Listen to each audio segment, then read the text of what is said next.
Hello teman-teman, this is Mirahmi, the one and only that you will watching.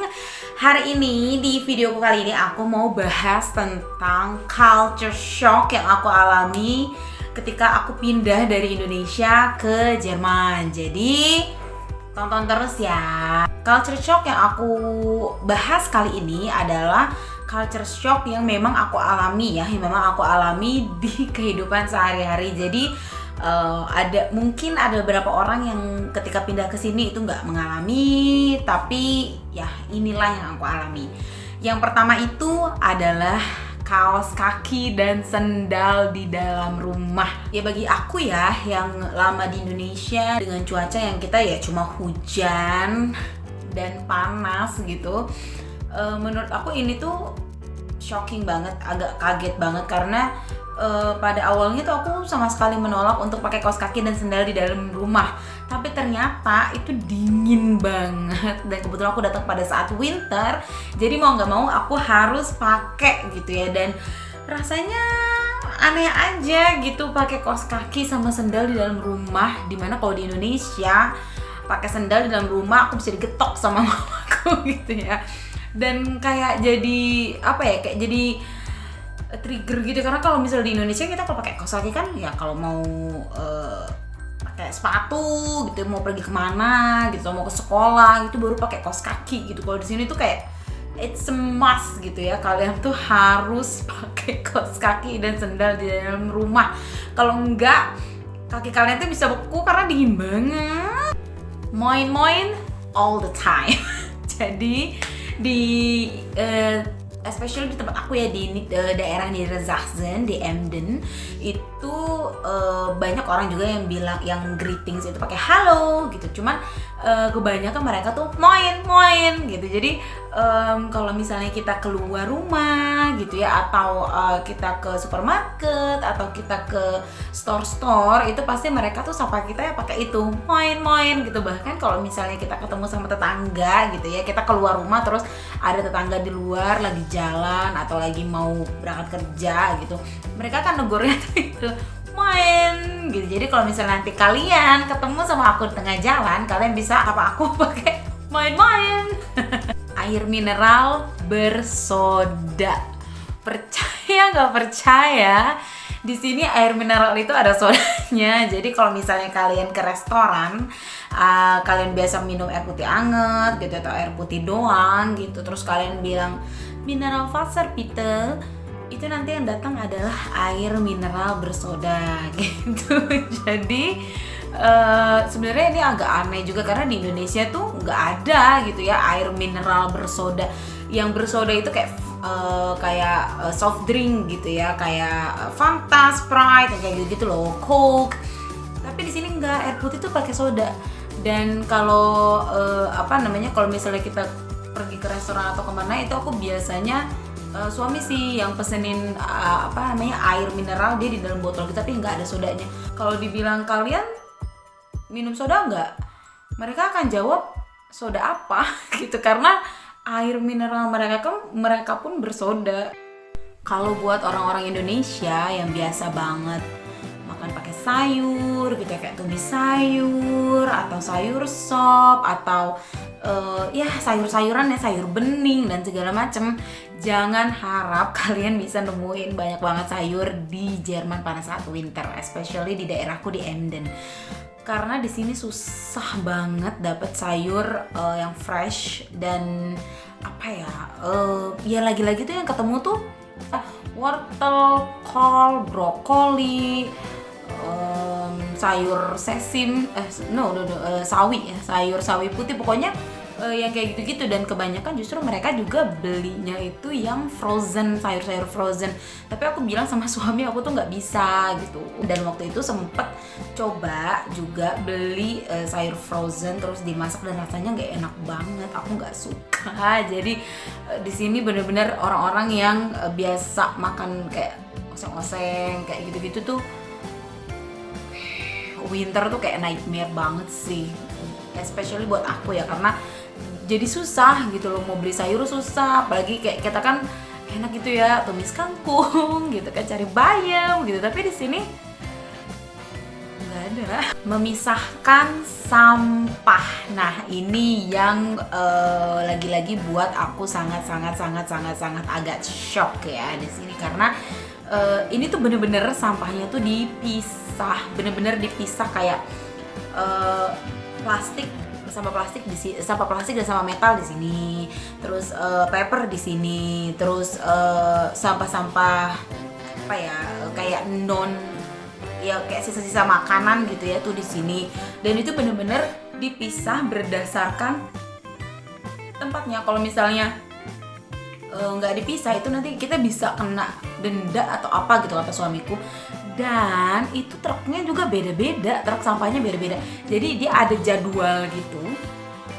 Ada jadwal yang kalau misalnya hari ini truknya ini, hari ini truknya itu gitu. Jadi memang apa ya, semuanya tuh bener-bener terpisahkan gitu. Dan di dalam truknya tuh nggak dijadiin satu lagi.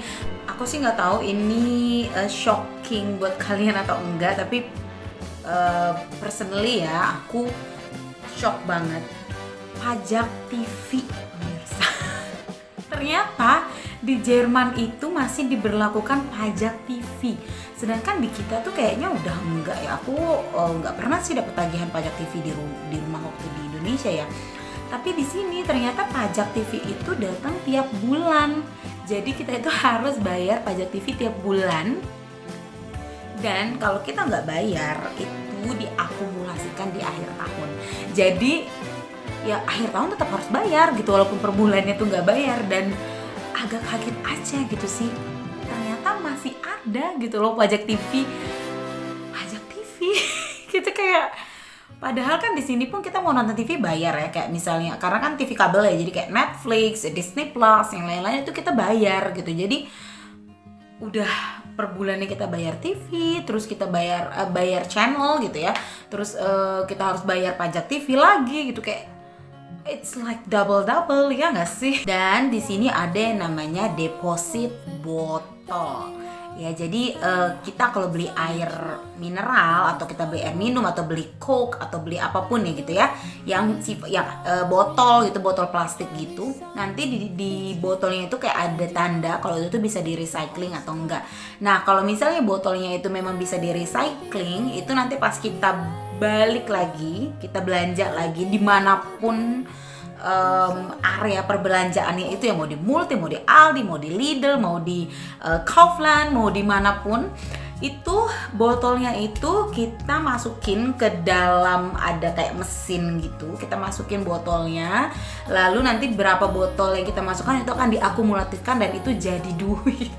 Itu bisa kita beli lagi untuk untuk air mineral itu sendiri gitu. Karena pertama kali aku melakukan deposit botol ini gitu ya, waktu minggu kemarin pas belanja, itu lumayan, ternyata hasilnya itu 8 euro, dan 8 euro dikalikan 16.500 kan lumayan banget ya, ratusan ribu gitu. Which is menurut aku ini bagus banget sistemnya, dan aku harap sih mudah-mudahan soon bisa ada di Indonesia ya. Jadi membantu sekali sih menurut aku. Jadi orang-orang tuh nggak akan berpikir untuk membuang sampah sembarangan lagi, karena kalau dia membuang botol sama aja dia membuang uang ya kan. Makanya ini tuh idenya brilian sih menurut aku, keren, mudah-mudahan bisa dicontoh. And shockingly lagi, everything close on Sunday. Ya, jadi di sini semua tutup hari Minggu. Even pusat perbelanjaan gitu ya, tempat perbelanjaan kayak supermarket dan lain-lain itu tuh hari Minggu tutup. Karena di Jerman itu hari Minggu itu dikenal dengan hari tenang dan hari keluarga. Jadi pada hari-hari tersebut mau pekerja ataupun tidak memiliki hak yang sama untuk datang mengunjungi keluarganya gitu. Makanya semua tempat tutup dan orang-orang tuh nggak bekerja. Jadi dia hari Minggu itu kalau yang Kristiani biasanya ke gereja, lalu siangnya itu ke rumah orang tua makan atau ya chit chat gitu. Jadi jangan harap ya kalau kalian hari Minggu kalian habis bawang atau habis apa mau belanja, itu nggak bisa. Nih. Pernah gak sih waktu kalian jalan kaki atau waktu kalian bersepeda gitu ya di daerah kalian masing-masing di Indonesia, terus kalian di tin gitu, Kebetulan aku itu penggemar jalanan gitu ya, maksudnya aku tuh seneng banget yang namanya jalan kaki. Jadi kalau menurut aku bisa ditempuh dengan jalan kaki, aku pasti akan jalan kaki gitu. Dan I love walking ya, aku suka banget gitu. Cuman problem aku adalah di sana, di tempatku tinggal ya, di tempatku tinggal itu kalau kita jalan itu pasti ditintinin gitu. Dan karena di situ minim banget walking track gitu loh, jadi memang minim banget tempat buat orang jalan gitu. Jadi kita kan jalannya di tepi jalan gitu kan. Nah itu kadang tuh suka ditintinin gitu. Nah bedanya dengan di sini adalah walking friendly banget. Di sini itu orang-orang itu bisa jalan kaki, bisa naik sepeda dengan aman, tentram, damai. Ya kalian gak akan namanya ditintinin. Bahkan ketika kalian nyebrang itu kalian akan didahulukan sama si mobil. Jadi tuh mobil tuh bener-bener walaupun keadaannya cepat gitu ya, terus kita mau nyebrang itu dia bener-bener berhenti gitu. Dan di sisi-sisi jalan itu ada, kalau lampu merahnya itu di Jakarta juga udah ada sih ya, yang kita pencet terus kita baru jalan di zebra crossnya itu gitu. Cuman kalau bukan di kota besar itu walaupun nggak ada hal itu gitu ya, terus si pengendara mobil itu ngelihat ada orang jalan kaki atau bersepeda itu directly stop. Dan itu safety banget. Aku seneng banget gitu loh, jalan di sini tuh seneng banget, kayak merasa diperhatikan gitu. Dan yang aku sukanya lagi di sini adalah no bragging, no show off. Jadi mereka itu nggak pernah yang namanya oh lu orang kaya, oh lu orang miskin, oh lu bla bla bla bla, itu nggak ada di sini.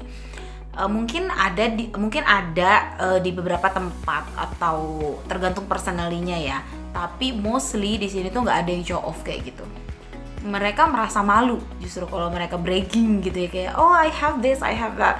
Itu kayak malu aja sebagai manusia gitu. Jadi kalau kita pokoknya sekecil apapun mereka tuh appreciate gitu. Dan waktu itu aku pernah coba ya social eksperimen gitu. Aku punya sepatu dari Indonesia yang lumayan jelek gitu ya. Dan aku bawa keliling-keliling gitu, aku bawa jalan, aku bawa ke store dan segala macam. And they never laughing about that. Nggak pernah dilihatin dari atas sampai bawah, nggak pernah ditanya oh sepatu kamu begini, nggak. Itu benar-benar kayak udah biasa aja gitu loh. And I love that. I love that ya. Mereka tuh bawa tas mahal aja tuh kayak yang udah biasa aja gitu. Ngerti gak sih, kayak mereka bawa tas mahal itu malah diisi sama kayak barang-barang berat gitu kan, kayak no social media, why not? Di sini itu orang-orangnya jarang banget punya sosial media. Jadi aku ada ini pengalaman aku ya, ketika aku berkunjung ke rumah-rumah adik-adiknya suamiku. Kebetulan adik-adiknya suamiku beberapa udah ada yang menikah dan anaknya pun beberapa udah ada yang udah ada yang remaja gitu ya. Dan mostly mereka itu tuh nggak aktif di sosial media. Dan karena aku lumayan aktif di sosial media, di Instagram, di WhatsApp, di Facebook, itu aku lumayan aktif. Jadi jangan kaget kalau kalian kesini mereka nggak ada, atau kalian kenal dengan orang di sini terus dia bilang kayak oh aku nggak punya sosial media, because it's so normal in here ya. Itu normal banget. Terus ada lagi ya, di sini itu kalian tuh harus tepat waktu. Benar-benar tepat waktu. Jadi kayak suamiku, kita mau belanja nih misalnya. Kita mau belanja terus kita kayak kita belanja nanti jam 9 ya. Jam 9 kurang tuh benar-benar udah harus siap, udah harus masuk mobil. Udah harus prepare bener-bener jam 9. Kayak kita tuh mau ngejar apaan sih gitu kan. Cuma memang mereka tuh budayanya tepat waktu banget. Dan ketika kita belanja di supermarket, jangan harap ada orang yang masukin belanjaan kalian ke dalam keranjang belanjaan atau plastik belanjaan atau tas belanjaan kalian. Jangan harap. Di sini kalian harus mandiri. Kalian masukin ya itu satu-satu belanjaan kalian ke tas belanja kalian sendiri. Jadi benar-benar semua dikerjain sendiri. The last one and the important one adalah Deutsch. Pasti kalian tanya apaan sih Kak Rahmi Deutsch? Jadi Deutsch itu adalah bahasa Jerman gitu, German language. di bahasa Jerman tuh namanya Deutsch. Nah, kalian tuh di sini kalau nggak bisa ngomong Deutsch, you cannot do anything, gitu ya, mostly karena mereka itu kebanyakan tidak berbicara bahasa Inggris. Mungkin ada beberapa yang berbicara bahasa Inggris, tapi mereka tuh ya bicara bahasanya tuh sehari-hari ya bahasa Jerman gitu loh. Dan ya at least A1 lah ya, at least standar A1 kalian bisa lah. Ketika kalian jalan kalian masih bisa nanya, atau ketika kalian belanja kalian masih bisa tanya gitu, atau kalian ketika kalian nyari apa kalian masih bisa tanya gitu. Jadi dan kalian masih bisa mengerti apa jawaban mereka, walaupun enggak yang benar-benar kayak komunikasi native speakernya gitu ya, tapi seenggaknya kalian itu mengerti gitu. Dan untuk bahasa Jerman sendiri aku pun masih belajar dan aku pun merasakan gitu ketika bahasa Jermanku kan limited banget ya, jadi aku merasakan emang agak sulit gitu loh ketika kita berkomunikasi ya, ketika kita mau kemana, mau ke supermarket atau mau kemana, itu memang agak sulit kalau kita tidak bisa berbahasa Jerman gitu. Jadi kalau mau pindah ke sini dipastikan bisa berbahasa Jerman at least basic. So, itu adalah culture shock yang aku alami gitu ya di sini selama 2 minggu di sini. Memang masih mempelajari, namanya kita pindah ke suatu tempat itu pasti akan berbeda ya kan, dimana kita berpijak di situ, dimana bumi berpijak di situ langit dijinjing. Iya nggak sih? Bener nggak sih? Tolong dong komen di bawah salah apa bener. Jadi aku masih banyak banget hal-hal yang aku pelajari di sini. Terus masih banyak banget hal-hal yang harus aku adaptasi gitu ya. So that's all my story. Thank you for watching. Terima kasih udah nonton di video aku kali ini. Terus tonton video aku supaya aku juga semangat terus. Dan semoga video-video aku yang aku upload bisa membawa kalian at least jalan-jalan online, tahu mengenai kehidupan di sini, dan semoga kalian bisa nyusul ke sini atau malah bisa liburan di sini. Aku doain. So thank you very much. Dankeschön. See you in the next video. Don't forget to like, subscribe, and comment if you like my videos. Bye!